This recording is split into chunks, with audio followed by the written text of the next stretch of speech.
I thank the Prime Minister for the invitation for being here today with all of you in Kyiv. It's a great pleasure as chairman of the delegation of the European Parliament for Ukraine, and I greet my counterpart Ostap Semerak, who is a member of Rada, and doing a joint effort in order to help the exactly objectives that the Prime Minister mentioned, and that is the road of Ukraine towards the European Union and the reform process, but also at the same time in order to help you to ensure your territorial integrity, which I have to admit also as a Croat have an unfortunate history that I can relate to your situation perhaps a little bit better than most of my other colleagues in the European Parliament, because part of my country, actually almost a third of it, was occupied in 1991. There are many parallelisms, I will not enter into that now, but I think that our task as the European Union and the European Parliament is first of all to stick to the values of the international order that we have been building over the last 70 years. The year of 2014, with the attempt of the permanent member of the Security Council to formally annex a territory of a neighboring state, thus violating not all the international documents, whether they are the UN Charter, the OSCE, Helsinki Final Act, Paris Act, but two major bilateral documents, 94 Memorandum and 97 Bilateral Treaty, is completely unacceptable. And there is no way that the European Union will today, tomorrow, or whenever in the future accept to this type of policy. That is very clear and that should be said. The fact that Ukraine is currently, as a big country which I really respect and like, is challenged with two parallel processes that no one has actually faced on the European continent.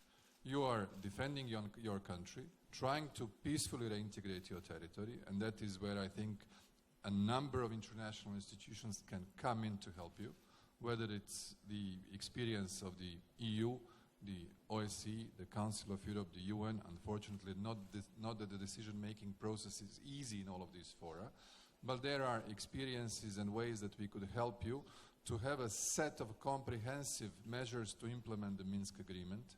And as you said rightly, you need the legitimate counterparts on the other side. But for that, there has to be a strong political will, not only in Donetsk and Lugansk, but also in Moscow. And that should be very clear, in order to enable you to find modalities how to operationally do the decentralization process in your country, along with the constitutional reform which you have already announced and the Commission is working, but also that ensures the integrity of the Ukrainian territory. And here I also refer to Crimea. That is very important. At the same time, you are undertaking an incredibly demanding task of parallelly doing the European reform agenda.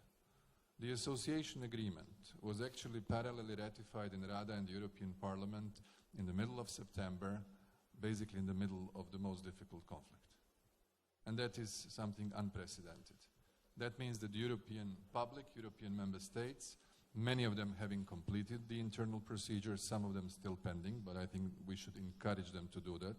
And we as MEPs have written actually letters to all the heads of the national parliaments who haven't done so to do it.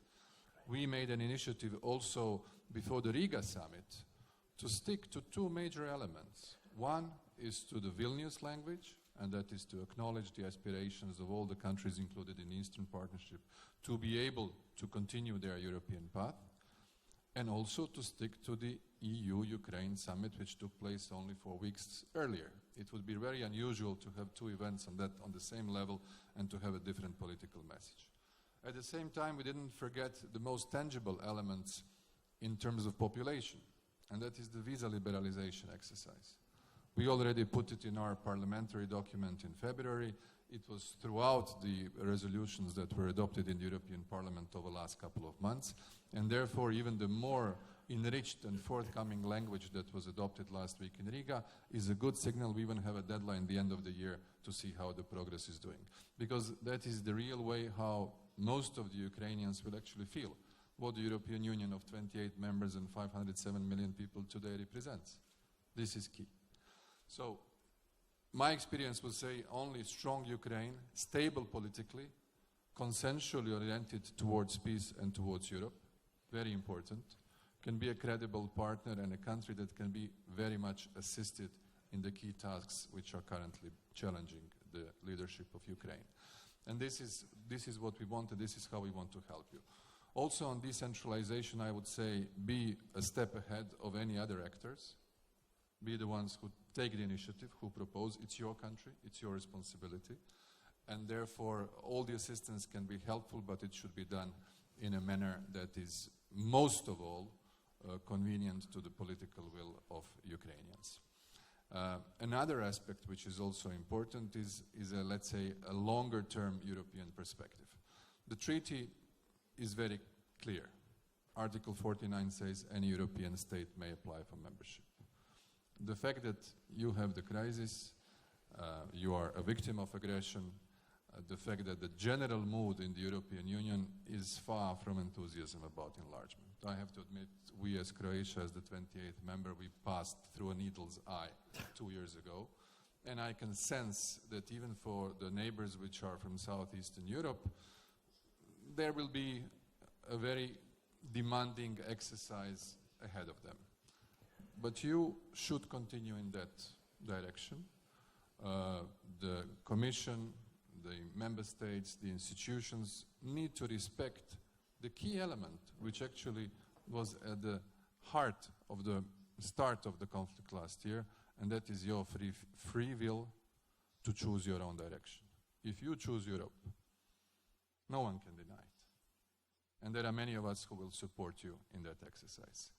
Also, I need to say that on the level of the Parliament, we have adopted recently an urgency resolution that took in the focus the case of Nadia Savchenko as a symbol of a person who is illegally detained in Russia.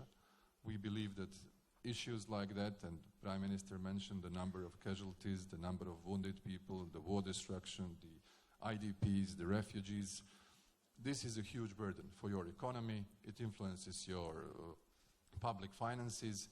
The European Union, from an economic and financial point of view, is behind you. There is no other state that received in such a short period such a strong support. And this is what will indeed be the line that we shall all be fostering and continuing. Andrej, thank you.